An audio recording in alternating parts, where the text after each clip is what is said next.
السلام علیکم ناظرین، ہم آپ کو آپ کے اپنے یوٹیوب چینل گلوبل اردو میں خوش آمدید کہتے ہیں۔ ناظرین، قادیانیت مسلمانوں کے ایمان کی طاقت کو کمزور بنانے کی ایک ایسی گھناؤنی سازش ہے جس کی بنیاد 1900 میں مرزا غلام قادیانی نے رکھی۔ اس انسان نے منظر عام پر آتے ہی کہنا شروع کر دیا کہ میں خدا کا نبی ہوں، مجھ پر وحی ہوتی ہے، بلکہ اس شخص نے یہاں تک کہہ دیا کہ جو آیات ہمارے پیارے آقا حضرت محمد صلی اللہ علیہ وآلہ وسلم پر نازل ہوئی ہیں وہ بھی میرے بارے میں ہے، نعوذ باللہ۔ ان تمام خلافات کے باوجود مرزا غلام قادیانی ساری زندگی اپنے آپ کو اور اپنی جماعت کو سچا مسلمان قرار دینے میں سرگرم رہا، جبکہ مسلمان ہونے کی سب سے اہم شرط کہ آپ صلی اللہ علیہ وآلہ وسلم اللہ پاک کے آخری نبی ہیں اور آپ کے بعد قیامت تک اس دنیا میں کوئی نبی یا رسول نہیں آئے گا۔ اس بات کی تردید خود مرزا غلام قادیانی ساری زندگی کرتا رہا۔ ناظرین، لہٰذا یہ بات ثابت ہو جاتی ہے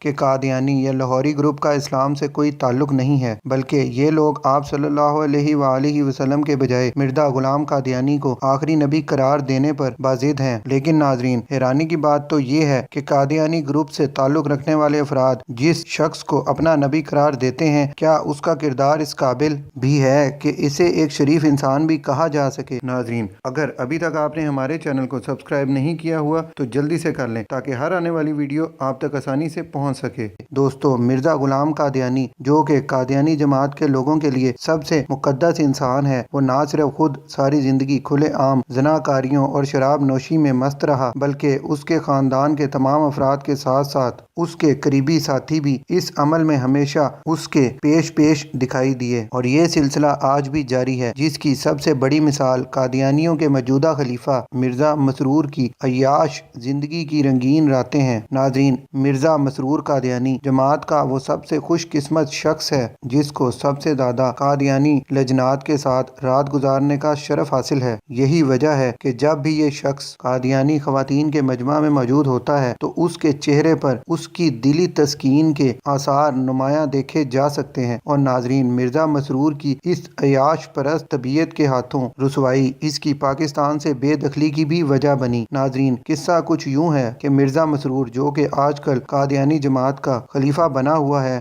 اور اپنے آپ کو نہایت معزز شخصیت کے طور پر دنیا کے سامنے پیش کرتا ہے، یہی مرزا مسرور 90 کی دہائی میں ایک 15 سال کی لڑکی پر عاشق ہو گیا تھا۔ مرزا مسرور نے کئی بار اس معصوم لڑکی کو اپنے جال میں پھنسانے کی کوشش کی، لیکن جب اس لڑکی نے مرزا مسرور کی بات نہ مانی تو ایک دن مرزا مسرور نے اپنے پیر و مرشد مرزا غلام قادیانی کی پیروی کرتے ہوئے اسے زبردستی زیادتی کا نشانہ بنا ڈالا۔ ناظرین، یاد رہے کہ 90 کی دہائی میں مرزا مسرور ایک عام قادیانی کی طرح قادیانیوں کے علاقے ربوہ میں مقیم تھا۔ قصہ مختصر، جب عام لوگوں کو مرزا مسرور کی اس گھناؤنی حرکت کا علم ہوا تو اس کے خلاف زیادتی کا مقدمہ درج کروا دیا گیا، جس کے بعد جرم ثابت ہونے پر اسی مرزا مسرور کو گرفتار کر کے ڈسٹرکٹ جیل جنگ بھیج دیا گیا، جہاں کافی عرصہ جیل کاٹنے کے بعد جب اس کی ضمانت ہوئی تو یہ شخص اپنی جنسی خواہشات کی تکمیل کو پورا کرنے کی غرض سے اسائلم لے کر بیرون ملک فرار ہو گیا، کیونکہ